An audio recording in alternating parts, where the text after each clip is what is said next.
Hi everyone, welcome to a brand new episode. This is I Am, a show where we feature individuals from different walks of life. They have gone the breadth, the length, and also success failure is common in their journey. And today too, we have a very diverse, versatile individual who has experienced both the bad and the good in the industry and in his life as well.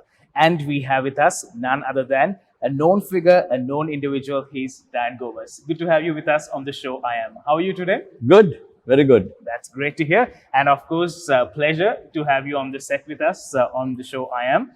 I'll directly get into the questions. Is that Yes. good to go with? Yeah, sure. Great. So, Dian Gomas, how would you like yourself to be seen in the society?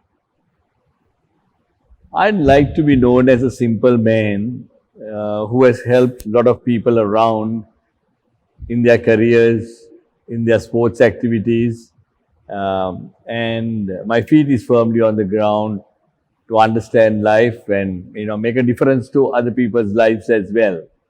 So that kind of a overall picture is what I would like to think I am.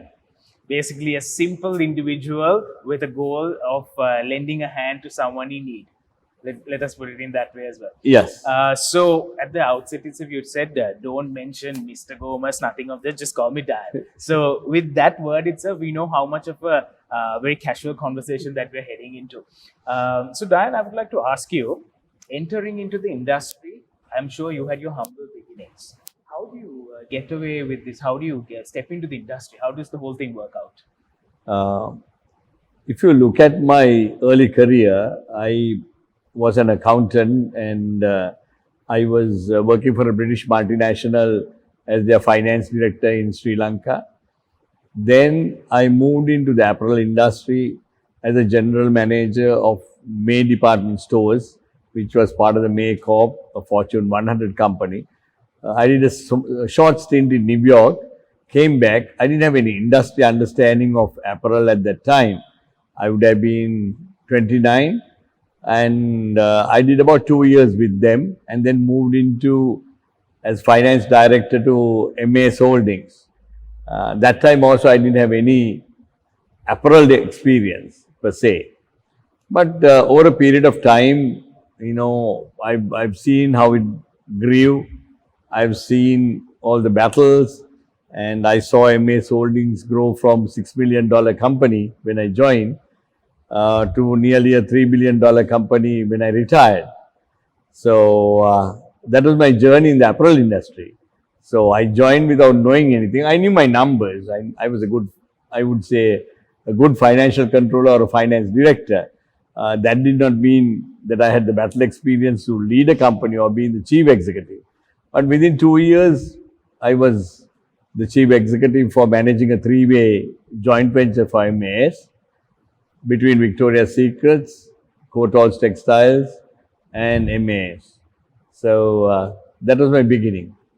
That was your beginning. Well, for me, I think that's a big leap in life for you to start off with the apparel industry. But always they say there is this kickboard or a kickstart place or a turnaround for someone's journey to begin. Where was yours, Dan? I think the most important thing, having a good mentor in life who would give you understanding of the reality and help you out. So in my early stage, I had Mr. Ranjan Sivaratnam, partner at KPMG Ford Roads, who was my mentor for a long time. We serve on the same board today at Nestle's. He was a great mentor. And then working with Mahesh Amalian, subsequently in the apparel industry, he was my chairman and I was the group director. So that itself was a great experience for me because Mahesh was one of the best in the industry even at that time. So that helped me out to kind of start batting well. You mentioned something very interesting. You said your mentor, today you're on the same board. How does that feel like? I understand that as a mentor that you can make a big difference to the people. I have been a mentor for a lot of people in boxing been their cornerman, and in the industry and in various fields, because I think I acquired a multitude of expertise in a lot of areas. So obviously, if I can give a helping hand in any of those areas, I would willing to do that, so that Sri Lanka or Sri Lankans become strong, and this country, becomes strong. Very nice words coming out from Dian Gomas himself.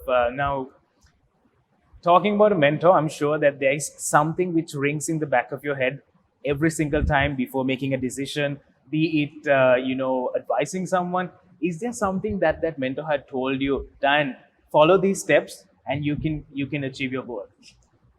It's picking the right talent at the beginning. You can't mentor everybody. Simple as that. You have to pick whom you want to mentor. You have to mentor people with the right talent, right passion, the right integrity, and you have to pick them at the beginning. So that has been my key success. But it had some failures as well. People whom I mentored, sometimes they betray you, sometimes they do things which are not appropriate. But overall, I think I have mentored fair amount of people. Some obviously you mentioned betrayal. Betrayal, I think it's common from the smallest person. Even when you climb up the ladder, when you're at the pinnacle, also betrayal happens. How do you face this term or this being betrayed? How does it work for you? I think it's a betrayal of trust or betrayal of integrity, which happens in society. So you need to pick and choose. You need to move on. You need to put it as an experience. That's how I look at it. It doesn't really bother me. But a lot of people say, when you mentor somebody and they let you down badly, would you have the challenge or the courage to mentor a few more again? I think for me, I would mentor a few more again, because I look at them that everybody is not in the same mental frame. They may have reasons for betrayal, and then you kind of move on, taking it as an experience. Very well said. Also, Dan, there's this thing.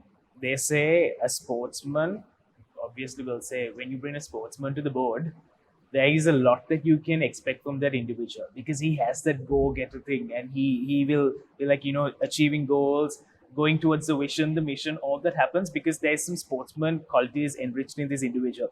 Dan is someone no stranger when it comes to sports. Sports equals boxing, I would say. How do you see sportsmanship coming into play with what you do on a day-to-day basis? I think boxing has taught me a lot of things in life.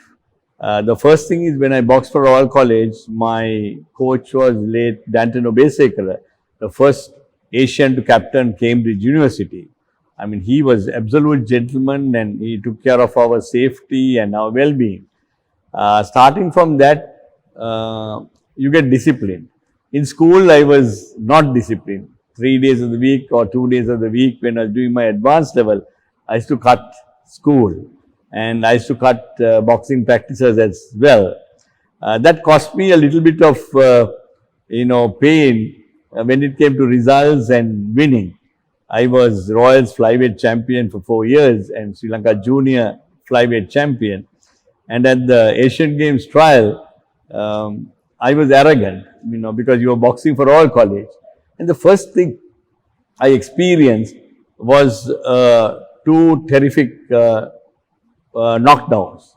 Caldera floored me twice, and he got a bronze medal at the Asian Games 46 years ago. Still, we haven't equaled that. So I can still remember that fight. I never expected that. And I realized in life, number one lesson I learned in sports: if you are arrogant, you will be on the floor. So that taught me the first lesson. And subsequently, I've realized how determined H.S. Caldera was. And when I became the president of Sri Lanka Boxing, first thing I did was to put him in the selection committee. So people asked, come on, Dian, he knocked you out, he took you out from boxing, and you make him part of your selection committee. I said, you must select people on meritocracy. Boxing taught me all those things early in life. To learn humility and humbleness. You can keep your arrogance at home. People are not bothered about it, because when you have to fight alone, arrogance means nothing. It's your skill, it's your will that will take you forward. So those are things that I learned early in my life as a sportsman. Your skill and your will. Yes. Lovely, powerful words coming out. Dan, now the arrogant personality, like you said, when you bring it to the boxing arena, it's only there. You can't take it away. As in, like, you can't use it in your day-to-day life. But I believe that this spirit within you, in terms of getting the go-getter, how do you use it in the boardroom? How do you bring that Dian into the boardroom? How does it happen? I think if you ask my board members, my style has been a little controversial. I had tried to put on boxing gloves even in the boardroom, and my Shamalian had to calm me down few times because I've been very volatile. But over the years, you have sorry, you have become matured and you have calmed down. You handle situations much more. Boxing is a very strategic game, and you have to adopt your style to different opponents all the time. That's kind of helped me well, even in corporate life, because I could go walk with the workforce, talk to them, and also when Prince Charles opened the plant, have breakfast with him, have a sandwich with him. So these kind of situations, your sportsmanship has helped me a lot to adopt yourself to any situation, to understand people, where they come from at different levels.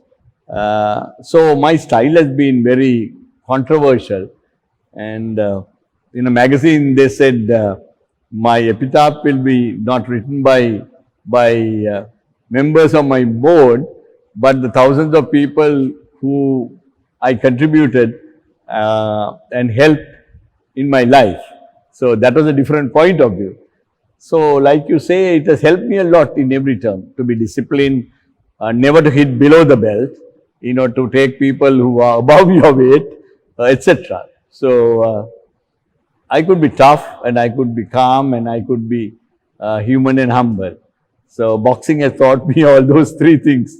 Tough, human, humble, and the list goes on to Dian Gomas.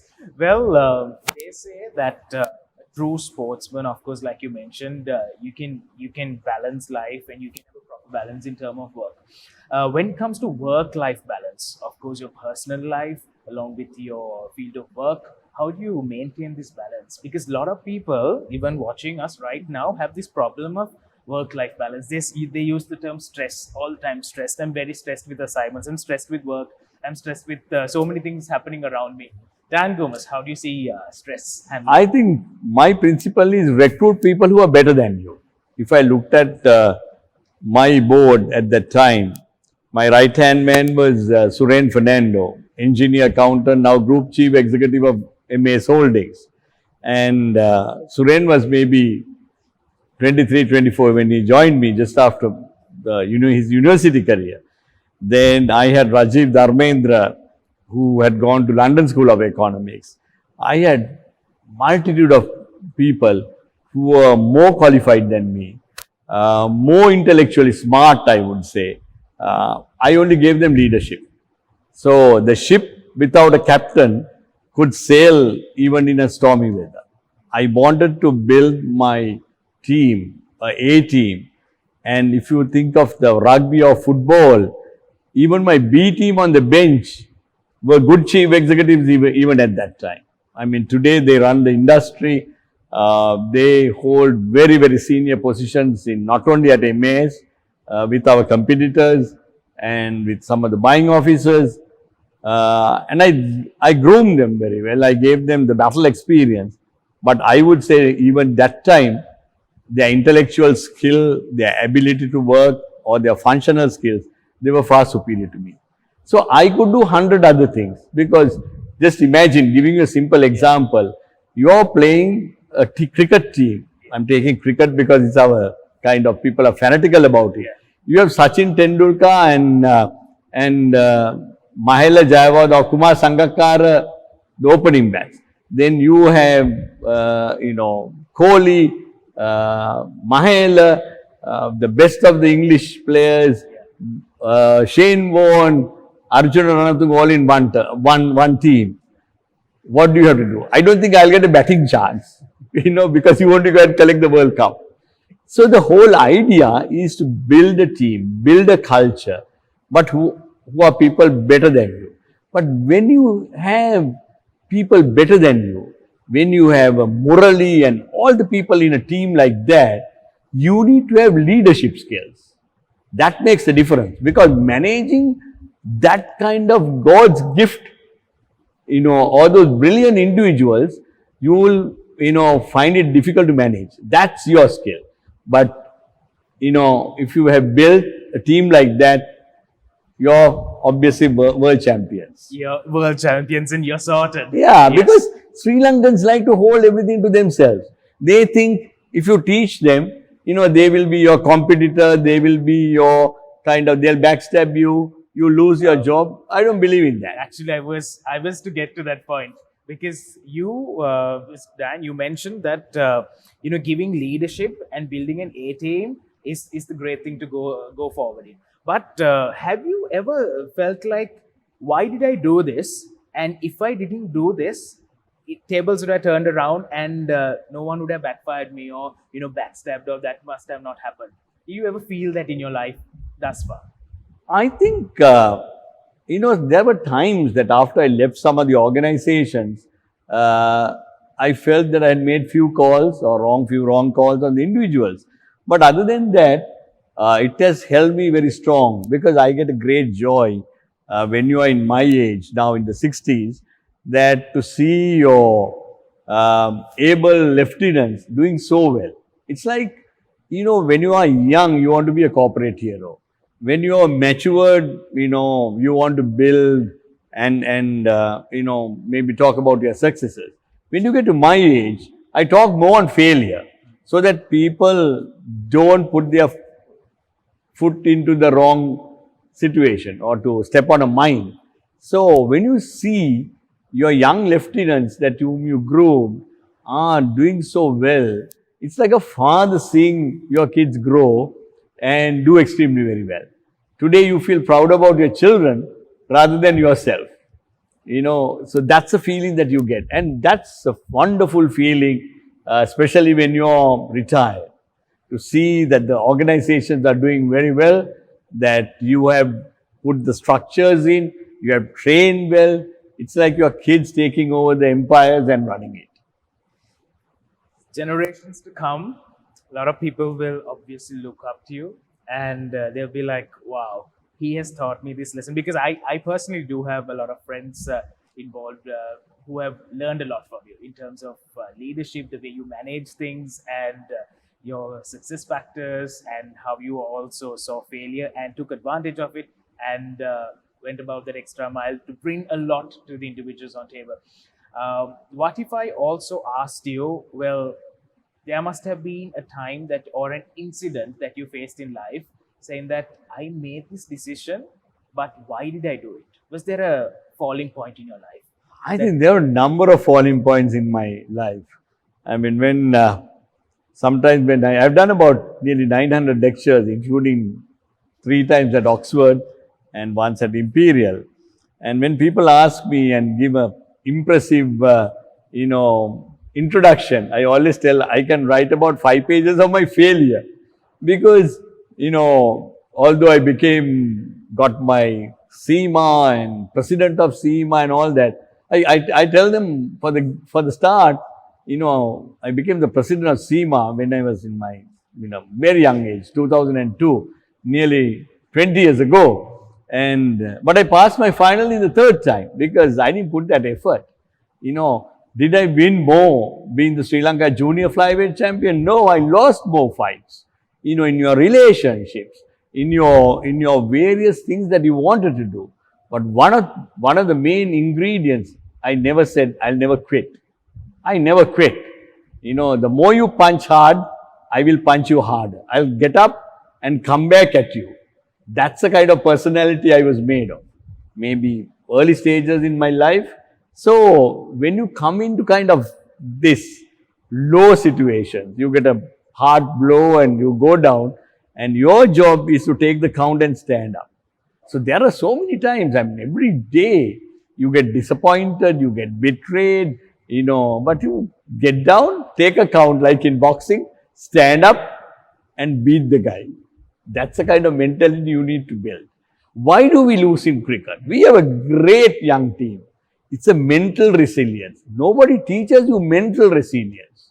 The time of when you lose a fight. How many times I've cried at the ringside? A bad decision.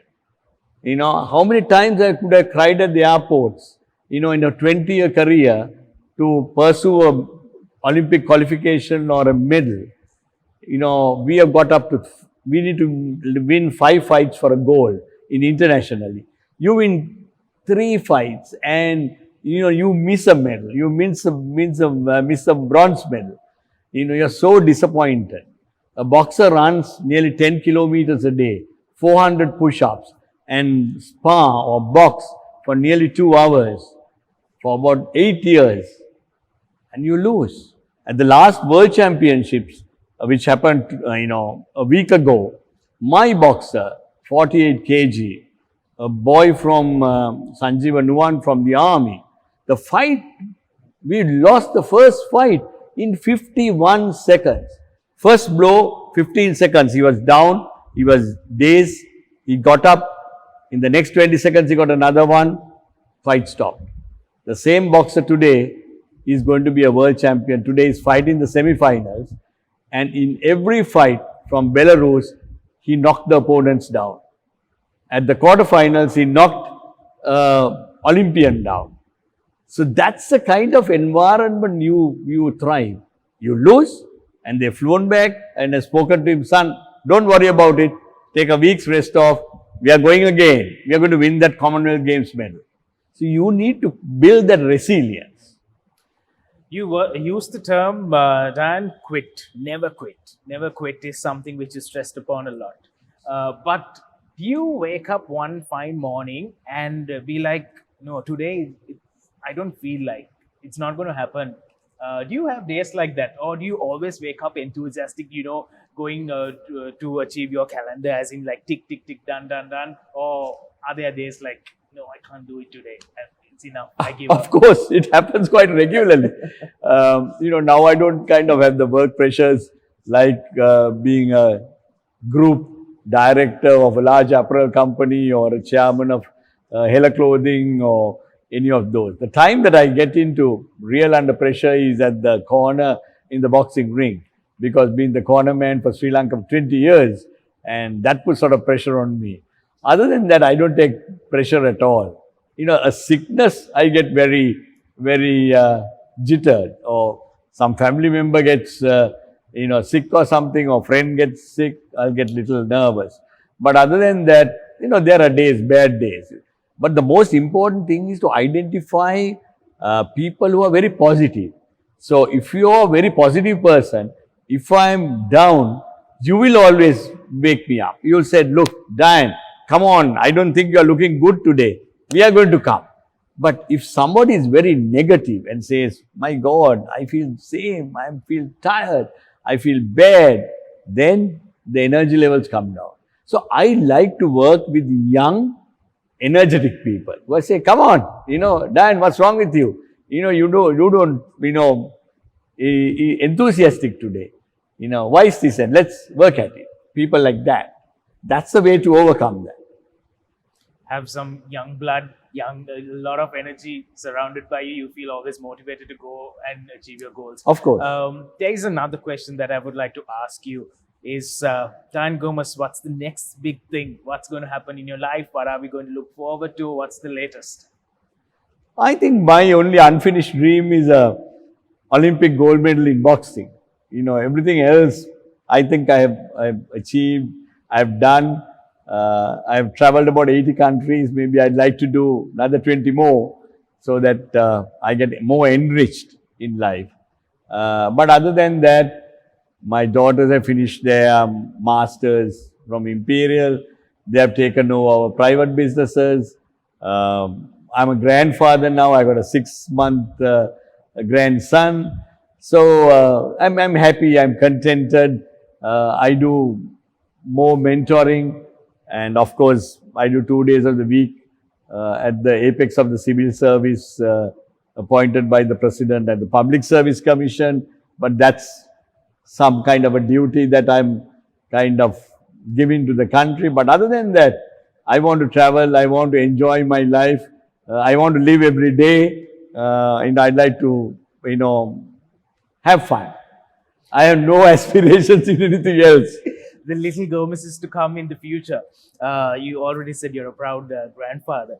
Would you teach them to follow your steps, or would it happen eventually? No, I think each individual. My daughters are very different from me. Their thinking is more up to date, I would say. They would say a lot of things that I do. I'm out of date, or like you're in the Stone Age. But especially in